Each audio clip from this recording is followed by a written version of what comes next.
Take us the foxes, the little foxes that spoil the vines. Song of Solomon, chapter 2, verse 15. A little thorn may cause much suffering. A little cloud may hide the sun. Little foxes spoil the vines, and little sins do mischief to the tender heart. These little sins burrow in the soul and make it so full of that which is hateful to Christ that he will hold no comfortable fellowship and communion with us.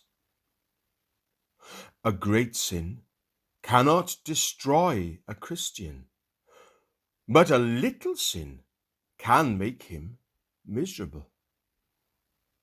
Jesus will not walk with his people unless they drive out every known sin.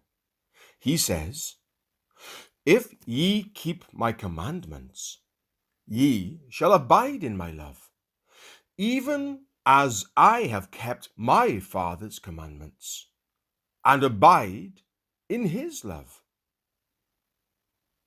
Some Christians very seldom enjoy their Saviour's presence. How is this? Surely it must be an affliction for a tender child to be separated from his father. Art thou a child of God, and yet satisfied to go on without seeing thy father's face? What? Thou the spouse of Christ, and yet content without his company? Surely thou hast fallen into a sad state, for the chaste spouse of Christ mourns like a dove without her mate when he has left her. Ask then the question, what has driven Christ from thee? He hides his face behind the wall of thy sins. That wall may be built up of little pebbles as easily as of great stones. The sea is made up of drops. The rocks are made of grains.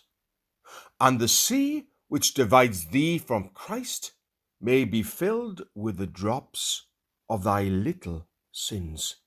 And the rock, which has well nigh wrecked thy bark, may have been made by the daily working of the coral insects of thy little sins. If thou wouldst live with Christ, and walk with Christ, and see Christ, and have fellowship with Christ, take heed of the little foxes that spoil the vines, for our vines have tender grapes. Jesus invites you to go with him to capture and cast out these little foxes. He will surely, like Samson, take the foxes at once and easily. Go with him to the hunting. Take us the foxes, the little foxes that spoil the vines. Song of Solomon, chapter 2, verse 15.